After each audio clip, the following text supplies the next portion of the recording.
ఈ చిన్న చిన్న బేబీ 1 ఇయర్ బేబీ ఫ్రాక్స్ అన్ని చూపిస్తున్నాను. సో చూడండి వాళ్ళు మీరు తీసుకున్నారండి కాటన్ ఫ్రాక్స్. సో ఇది సేమ్ కాటనే. సో దీని బెల్ట్ దీనికి ఇలాగా మ్యాచింగ్ స్టిచ్ చేశాననమాట. చూడండి ఇలా వస్తుంది. ఫుల్ గ్యాదరింగ్స్ పెట్టాననమాట. ఇది ఫ్లోర్ వచ్చేటట్టు అలాగే ఇది వచ్చేసి మనకి సైడ్ ఉంటుంది. చూడండి ఇలా ఇచ్చేసాననమాట. మనకి ఇలా ఉంటుంది ఫ్రంట్ బ్యాక్ ఇలా ఉంటుంది. సైడ్స్ వచ్చేసి మనం నాట్ వేసేసుకోవాలి.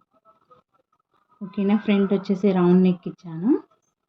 బ్యాక్ కూడా ఇలాగా ఇది వచ్చేసి ఇలా ఇచ్చాను అనమాట. సేమ్ ఈ ఫ్రాక్ కూడా ఇలా స్టిచ్ చేశాను అనమాట. అదే పెట్టేసాను. సో ఎలా ఉందని కామెంట్ చేయండి. ఓకేనా. ఇది వచ్చేసి ఇంకొకటి. సో ఇది లైనింగ్ అండి. లైనింగ్ లేకుండా స్టిచ్ చేశాను అనమాట. With lining. సో ఇలాగా ఇది వచ్చేసి యోక్ కట్ ఫ్రాక్ అనమాట. యోక్ కట్ అంటే నాకు కొద్దిగా వచ్చేసి పైకి వస్తుంది అనమాట. ఫుల్ గ్యాదరింగ్ పెట్టేశాను. ఇది క్లయింట్ అడిగారు అనమాట. అసలు ఫిక్స్ పెట్టారు. దీనికి కూడా కీహోల్ చేశాను అనమాట. చిన్నగా ఫుల్ ఇచ్చాను. ఇది యోక్ కట్ ఫ్రాక్. సేమ్ ఏం లేదండి. బాడీ ఆఫ్ తీసుకుంటాము. ఇక్కడ అనుకున్న దగ్గర కొద్దిగా షేప్ తీసాము. సైడ్ అంతే నార్మల్ ఫ్రాక్ స్టిచ్ చేస్తాము. అలాగే దీనికి వచ్చేసి మామూలు రౌండ్ నెక్ కాకుండా వీ షేప్ ఇచ్చాను అనమాట. చిన్న లీఫ్ షేప్ ఇచ్చి నెక్ చిన్నగా పఫెన్స్ ఇచ్చాను అనమాట. గ్యాదరింగ్స్ ఇలా రఫ్ ఇచ్చేసాను అనమాట. ఇక్కడ మనకి బెల్ట్ సరిపోలేదు. ఎంత క్లాత్ ఇచ్చారో అంతా స్టిచ్ చేశాను అనమాట. కొన్ని మనకి సరిపోయినప్పుడు ఇక్కడ సెంటర్ టక్స్ కదా అక్కడ వచ్చేసి మనం ఇలా డోరీ ఉన్న క్లాత్ ఇలా స్టిచ్ చేసుకోవచ్చు. డోరీ పెట్టుకోవాలి. బ్యాక్ అండ్ బౌల్ లాగా అనిపిస్తుంది. మనం కంటిన్యూ కూడా చేసుకోవచ్చు. ఇండివిజువల్ జిప్ చేశాను.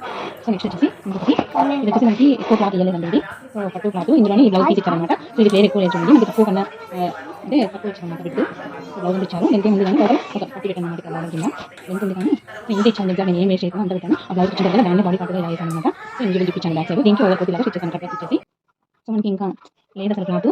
సో హ్యాండ్స్ ఎలా ఉన్నా ఏం ఎలా ఉన్నా అసలు క్లాత్ లేదు. చూడండి ఇలా ఎప్పుడు కూడా మనం పోస్ట్ చేసేటప్పుడు మెయిన్ బాడీ పార్ట్ కన్నా ఇలా కాఫీ చూసి ఉండేటట్టు స్టిచ్ చేసుకోండి. మీకు ఈ వీడియో లింక్స్ అన్ని డిస్క్రిప్షన్ బాక్స్లో ఇస్తాను. చెక్ చేయండి. స్టిచింగ్ చేసినండి ఇదే కదా ఎగ్జాక్ట్గా ఈ ఓవర్ కోట్ ఎలా స్టిచ్ చేయాలనేది. ఓకేనా. సో ఇలా కట్ వర్క్ ఇది ఇచ్చేసాను. ఇంకొకటి వచ్చేసి అమ్మాయికి ఆల్రెడీ కుట్టేసి ఇచ్చేసాను. ఇది ఒకటి ఇంకో ఉంది. ఆ పిక్ మీకు పైన యాడ్ చేస్తాను. ఇది ఒక కట్ వర్క్ టైపు. ఇక్కడ మనకి పిక్ యాడ్ చేసిన తర్వాత అందరూ మగ్గం వర్క్ ఉంది. నేను వచ్చేసి డోరీని ఇలా స్టిచ్ చేశాను అనమాట. ఇక్కడ రౌండ్ లేకుండా స్క్వేర్ కట్ వర్క్ ఇచ్చాను. ఓకేనా. ఇలా దీనికి వచ్చేసి హ్యాండ్స్ ఇచ్చాను అనమాట. ఇది కూడా మ్యాచ్ అవుతుంది. కాకపోతే ఇది కదిలిస్తుంది అనమాట. ఇది వేరే ఇది వేరే. కాబట్టి వీడియో నచ్చింది. Thank you so much for watching. Videos అవుతుందంటే షేర్ చేసుకోండి. Thank you.